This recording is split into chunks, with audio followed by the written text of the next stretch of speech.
Hi, I'm Rachel Gable, and this is your Fair Cattle Markets update for the 17th of June. One of the things that popped up actually yesterday is that U.S. Ag Secretary Tom Vilsack has pledged his support of a proposal. It was actually made by Rounds and Tester of South Dakota and Montana, respectively, behind a proposal to establish a special investigator to address concerns about anti-competitive practices in the meat processing and poultry processing industries. Now, this particular bill it seeks to address the concentration of meat packers in the U.S. The proposed office would have a team of investigators, and those investigators would have subpoena power. And they would be dedicated to preventing and addressing anti-competitive practices and enforcing antitrust laws in meatpacking, according to the senators. It's also right on the heels of the USDA that separately said that they plan to strengthen the enforcement of the Packers and Stockyards Act. So separate, but certainly still related.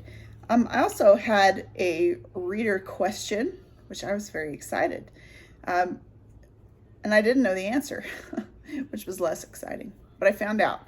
So the question, there was, for example, the ag labor bill here, the one that Senator Jesse Danielson, a Democrat from Wheat Ridge, brought forward. It's the one that would have outlaw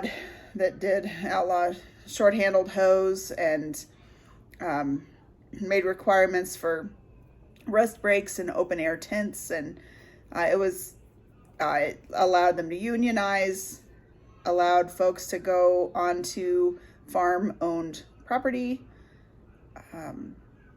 paid overtime. Overtime and unionization were two of the big ones. But anyway, I'll have full coverage of that this week, of everything that went down. And one of the things that we keep hearing over and over is, well, that was sent to rulemaking.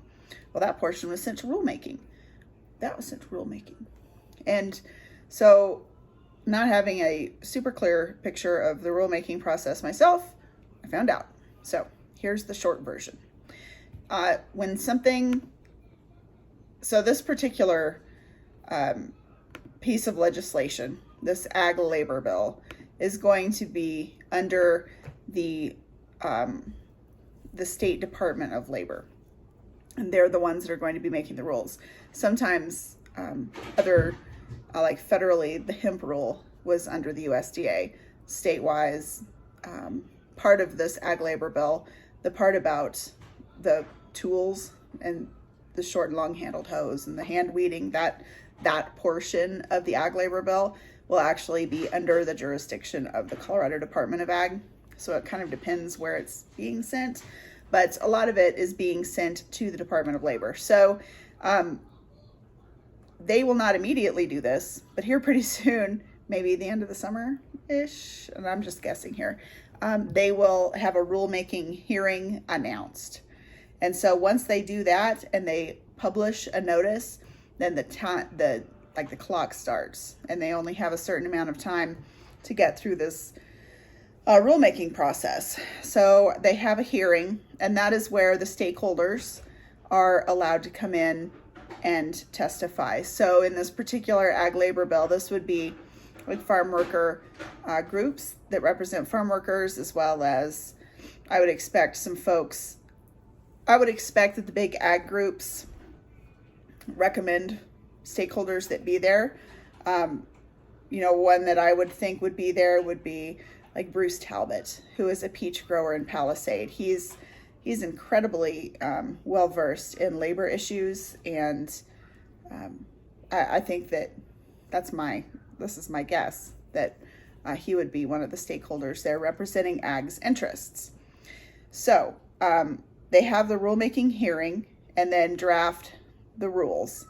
It has to be reviewed by the Attorney General, and this particular Attorney General, Phil Weiser, who is there. No, not Phil Weiser. Yeah, Weiser. Yeah.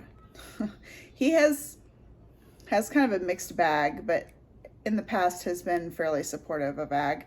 But he will review it just to make sure that it doesn't go against any other statutes. And then those rules can be filed, published, and those become effective.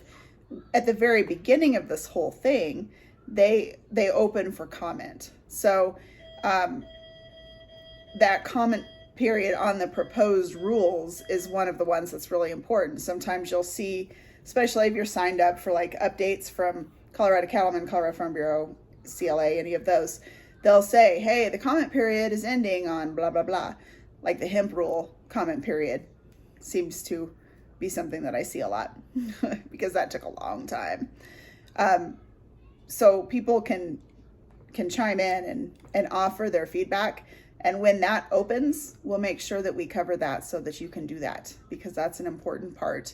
They need to hear from agriculture, and not combative, not in a combative way or a mad way, but in a, this is how this doesn't make sense for us. This is how this does make sense for us.